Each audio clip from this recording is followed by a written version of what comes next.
Good morning friends and welcome to the pre-market view. Over the weekend US markets were down about 0.14 to almost about 0.4%.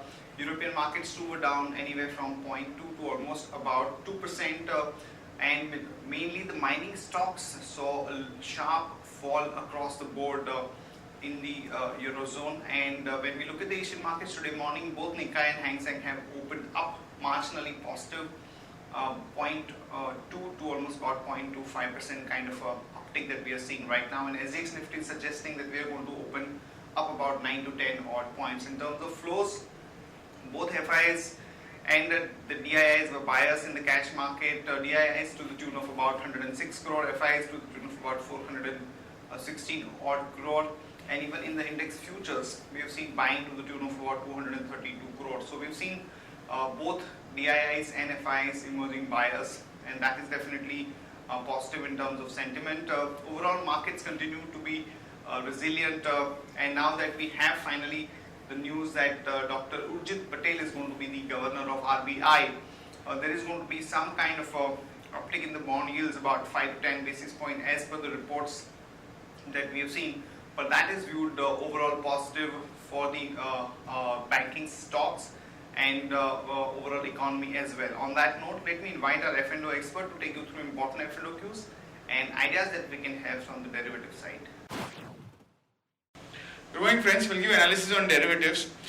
In Friday's trading session, taking mixed cues from the international markets, our market did open on a positive note, and with the help of the banking sector, stock market was able to hold on to its strength, and banking sectors and the bank nifty was a major outperformer in Friday's trading session.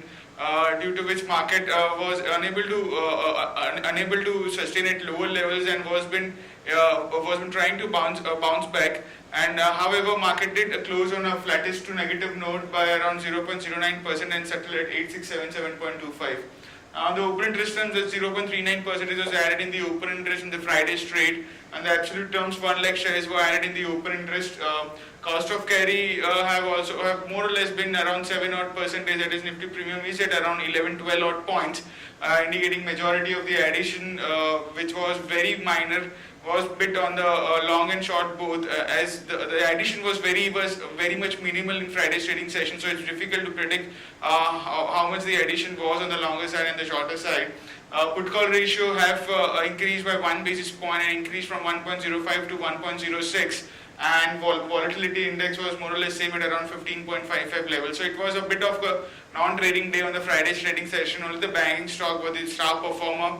Rest of all the sectors and all the individual stocks was not able to sustain at higher levels and has been observing some kind of selling pressure. But Bank Nifty did manage Nifty to hold on to its hold on at the higher levels and closed Nifty at a flattish note.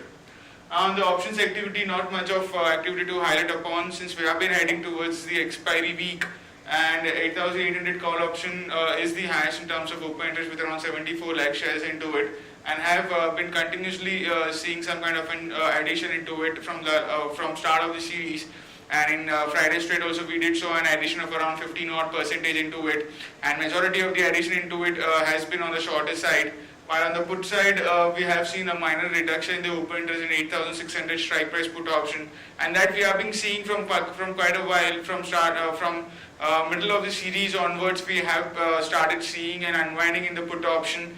However, market has been finding resilience at lower levels and has not been going down.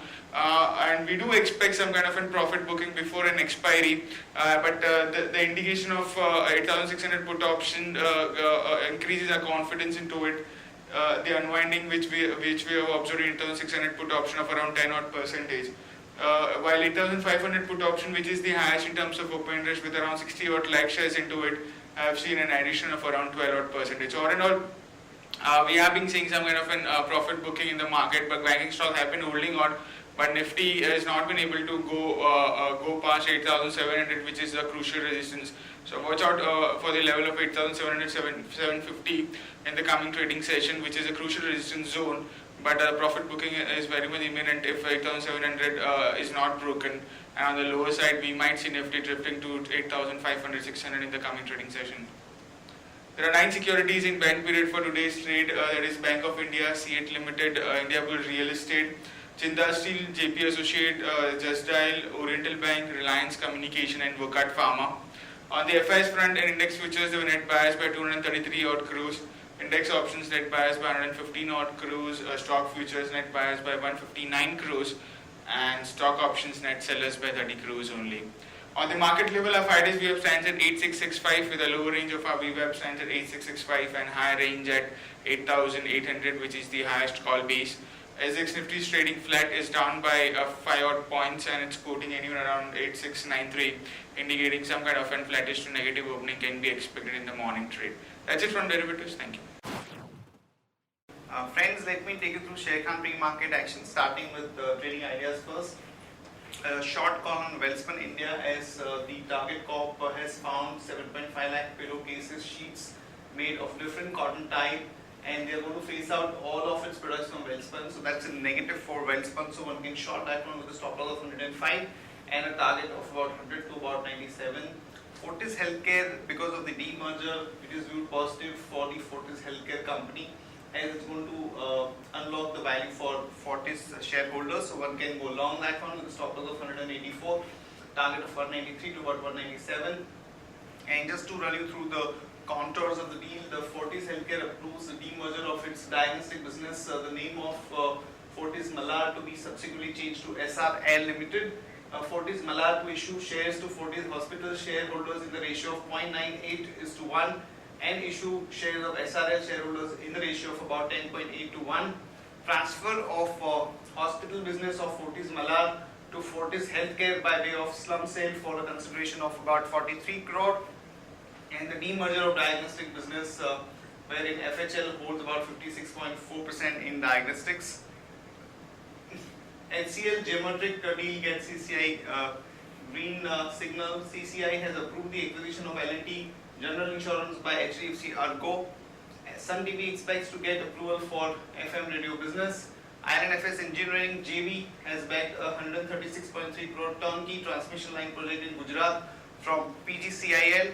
And Dr. Reddy gets USFDA approval for generic of Xampler drug used for the treatment of hyperthyroidism, which is positive for Dr. Reddy.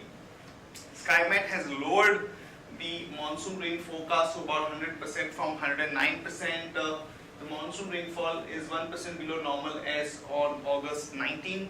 Ujjivan Financial Services has submitted an application to the RBI for grant of banking license.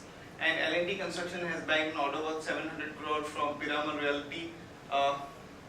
And Coal India has received the strike notice from Union on September 2. Corporation Bank seeks shareholders note to issue equity shares worth 508 crore to the government. Apollo Tyres plans a capex of 1700 crore in its Chennai plant and a capex of euro 200 million in its Hungary greenfield facility. Thomas Cook's subsidiary Thomas Cook Lanka has acquired 24% stake in Sita World Travel Lanka, which is positive for Thomas Cook. And Power Grid approves 7.33 billion rupees of investment proposals. Tata Power is in talks to acquire power arm of DB Corp promoters.